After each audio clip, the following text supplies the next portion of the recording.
Good morning, everyone. A good Tevach. Shavua Tov. We are continuing here in the Sefer HaMitzvos HaKotzah by the Horowitz, and we're holding already by Mitzvah Lamed Tes, number 39.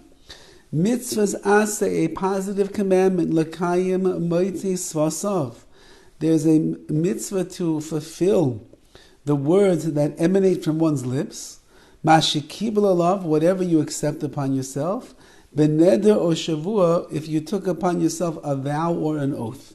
And this is a very important halacha because people, especially in our day and age, we believe that talking is the way to go.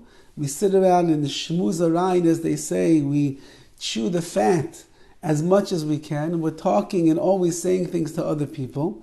And often in the course of a conversation, in the course of a discussion with somebody else, we end up saying, yeah, I'll take care of that. I'll promise you, I'll take care of it, I'll do it. Says the Horowitz, a person must be very careful with the words that come out of their mouth that will obligate them to do a specific thing, because if they vow or they take an oath to do it, and then they don't, they're transgressing.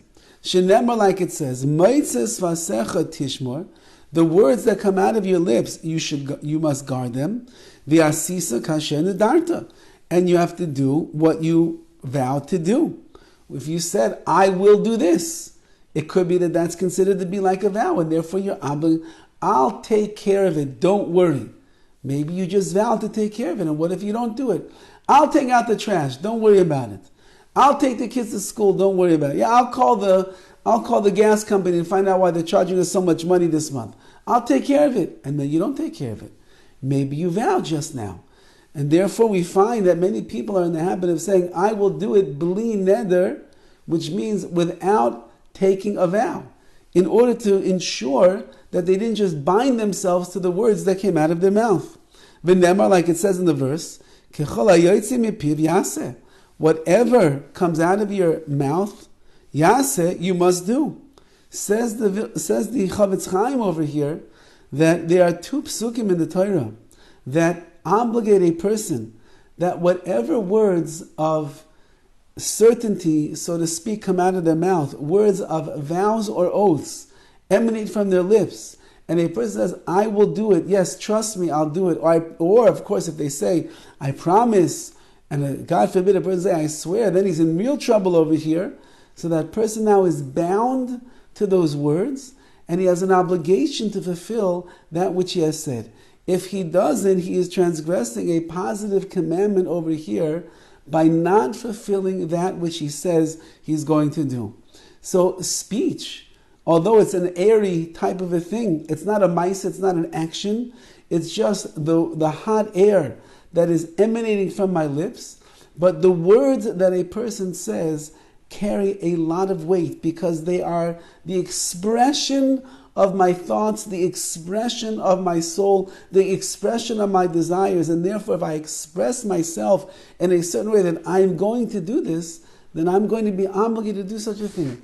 And once a Rosh Yeshiva once came to me, and someone that I was trying to help him raise money from had promised him that he's going to give him a certain amount of money.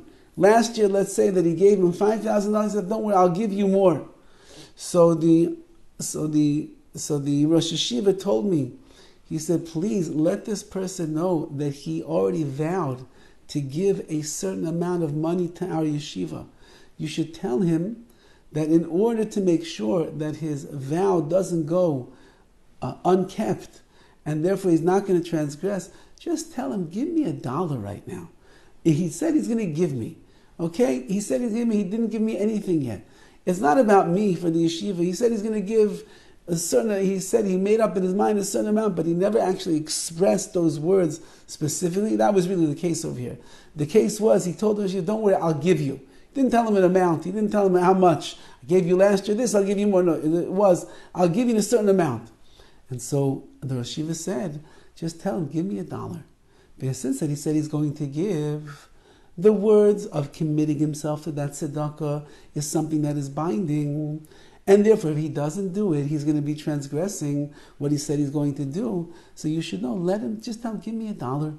Give me 50, give me a quarter. At least that way he fulfills the words of the obligation that he has. So we have to be very particular, very careful and aware of what we say and how we say it, and when we commit ourselves to doing certain things. It would be advisable when you are in the midst of saying a statement which is obligating you to something that you say, beli neder, which means without making or taking a vow upon myself. And that way, if in fact you do not do it, you don't end up giving the tzedakah, you don't end up taking the person to where they need to go, you don't end up paying off the bills, you don't make the phone calls that you're supposed to, so then you transgress nothing with your words. But of course, a person should be sensitive, and we should make every effort that which we say we're going to do, with Hashem's help, we should do to the best of our abilities. Have a wonderful day.